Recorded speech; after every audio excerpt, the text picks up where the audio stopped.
Assalamualaikum dan selamat sejahtera. Saya dimaklumkan bahawa Tan Sri Muhyiddin Yassin telah meletakkan jawatan sebagai pengerusi Perikatan Nasional. Sebagaimana mesej pemakluman beliau di dalam grup Ahli Parlimen Perikatan Nasional dan grup Parti Pribumi Bersatu Malaysia. Beliau memaklumkan bahawa peletakan jawatan ini berkuat kuasa pada 1 hari bulan Januari 2026, di mana surat rasmi akan dimajukan dalam tempoh masa yang segera. Saudara dan saudari, saya secara peribadinya ingin mengucapkan terima kasih kepada Tan Sri Muhyiddin Yassin kerana membuat pertimbangan untuk kebaikan Perikatan Nasional agar Perikatan Nasional dapat maju ke hadapan dan memenangi siri-siri pilihan raya akan datang. Saudara, pengorbanan dan jasa baik Tan Sri tidak akan dilupakan sebagai mantan Perdana Menteri yang prihatin kepada rakyat dan negara.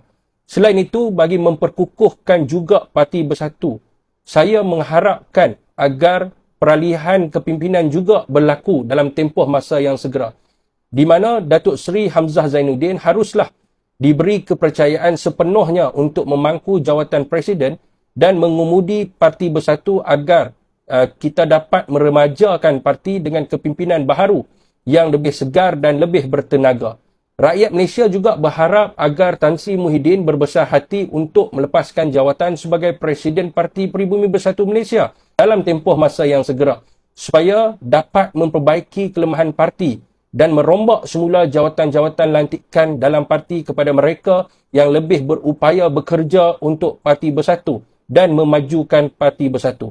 Dengan ini, masyarakat umumnya akan lebih menghormati kepada kepimpinan Tan Sri Muhyiddin Yassin sebagai negarawan yang berjiwa besar dan sanggup berkorban apa sahaja demi kepentingan agama dan bangsa. Saya yakin dan percaya, masyarakat juga yakin dan percaya di bawah kepimpinan Datuk Seri Hamzah Zainuddin, Bersatu akan memperoleh lebih banyak kemenangan dalam pilihan raya dan akhirnya membawa nama parti ke Putrajaya. Apakah pandangan rakyat Malaysia? Adakah anda bersetuju?